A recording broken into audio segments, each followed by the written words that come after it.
Mind Parachutes. À chaque idée, des nouveaux horizons. Maîtriser l'estime de soi, de Martin Kay. L'image que nous avons de nous-mêmes, de notre valeur et de nos compétences a une influence énorme sur notre capacité à concrétiser nos rêves et nos objectifs. Mais quelles sont les pensées à cultiver et les pièges à éviter pour développer la bonne estime de soi, celle qui facilite les actions en soutien de nos objectifs? Les personnes avec une faible estime d'elles-mêmes apparaissent timides et réservées et préfèrent ne pas s'exposer ou prendre des risques, des attitudes qui ne favorisent pas le succès. Mais une estime de soi élevée aide uniquement à certaines conditions. Les personnes violentes, narcissiques, immorales ont très souvent une forte estime d'elles-mêmes, mais leur conduite n'est pas vraiment un exemple.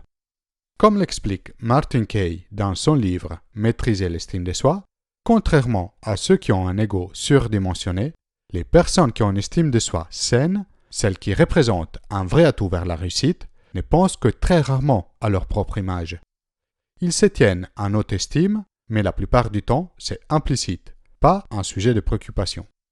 La mauvaise forme d'estime de soi est contingente, c'est-à-dire qu'elle dépend des résultats obtenus ou des facteurs externes. Sa propre valeur est liée au regard des autres et pour la mériter, il faut avoir atteint un certain niveau de résultats. L'estime de soi est saine quand elle est non contingente. Même si elles ont souvent des objectifs ou des standards élevés, les personnes ayant ce type d'estime de soi focalisent leur attention sur leurs actions et leurs comportements, sans se soucier de leur image.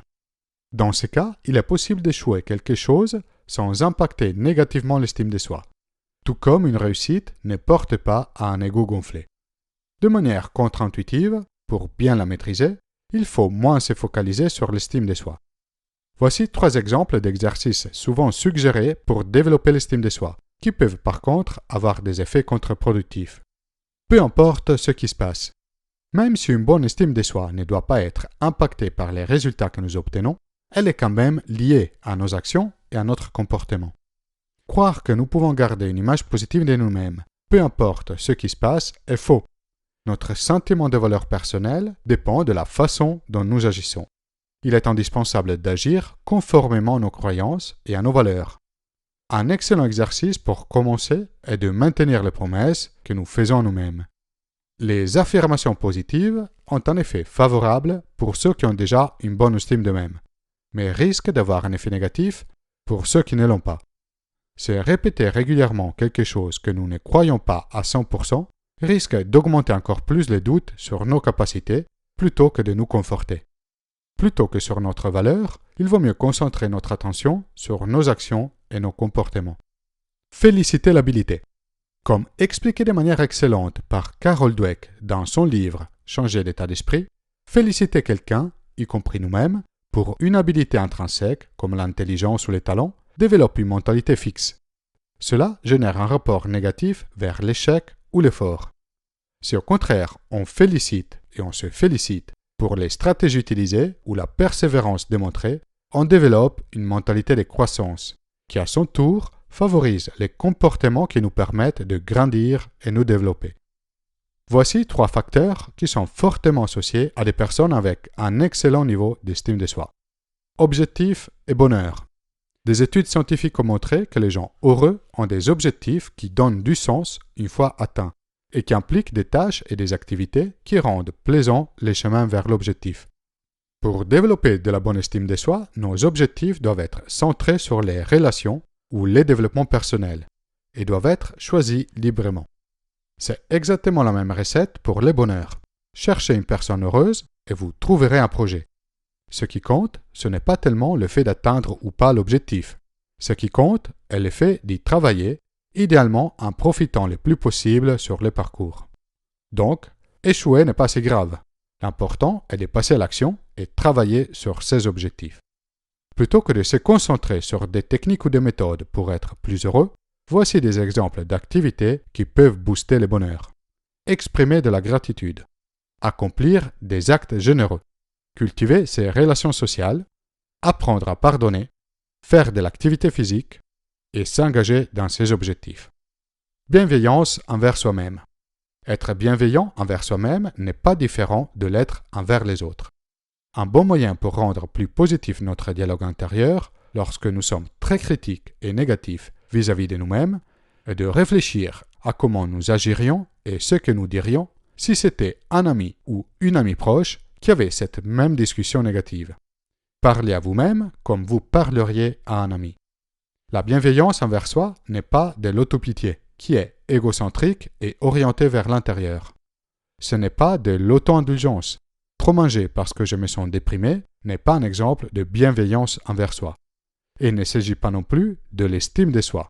Un dialogue intérieur bienveillant n'est pas centré sur vos talents ou vos capacités, ni sur les affirmations positives, ni sur la comparaison avec les autres pour se sentir mieux. La bienveillance envers soi peut offrir tous les bénéfices d'une estime de soi saine sans risquer de tomber dans les travers d'un ego surdimensionné.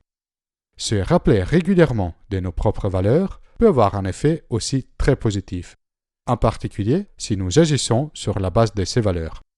Vous pouvez découvrir vos valeurs en répondant gratuitement au sondage de Via Caractère. Autocontrôle et habitude. La capacité à contrôler ses pulsions, à développer de l'autodiscipline, joue un rôle majeur dans notre capacité à travailler sur nos objectifs et donc à atteindre le succès.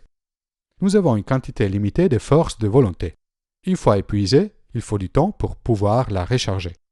Si d'un côté nous pouvons l'entraîner pour la développer, un peu comme un muscle, la meilleure approche consiste à utiliser des stratégies pour la gestion de la force de volonté, comme par exemple réaliser les choses les plus importantes au début de la journée, quand la force de volonté est à son pic. Une personne avec une forte maîtrise de soi arrivera plus facilement à tenir ses promesses, à réaliser les actions associées à ses objectifs. Une autre approche très efficace pour contourner la quantité limitée de force de volonté est de développer des habitudes. Dans ce cas, nous arrivons à réaliser les bonnes actions en pilote automatique, indépendamment de l'état d'esprit ou de la motivation du moment. Parmi les techniques permettant de développer la force de volonté, voici 3 composants qui ont un impact très significatif. Dormir suffisamment, manger des aliments sains, faire de l'activité physique. Si vous voulez vous sentir bien, réaliser des choses et en général avoir une vie plus heureuse et plus satisfaisante, concentrez-vous sur comment développer votre autocontrôle et vos habitudes. Donc, pour résumer, si vous souhaitez maîtriser votre estime en vous-même, vous pouvez vous fixer des objectifs ambitieux ou vous engager dans des projets agréables. Évaluer les succès ou l'échec en termes de stratégie, des processus et d'efforts. Être bienveillant envers vous-même. Développer votre force de volonté et les habitudes que vous désirez. Comment faites-vous pour alimenter une image positive de vous-même? Comment l'estime en vous-même vous aide pour réaliser vos objectifs et vos ambitions? Laissez un commentaire ci-dessous. Vous pouvez soutenir la production de Mind Parachutes en faisant une donation via le site Tipeee. Téléchargez la main-carte de cette vidéo et de toutes les vidéos précédentes depuis mon site internet mindparachutes.com. Si vous avez aimé la vidéo, inscrivez-vous à ma chaîne YouTube et partagez la vidéo autour de vous.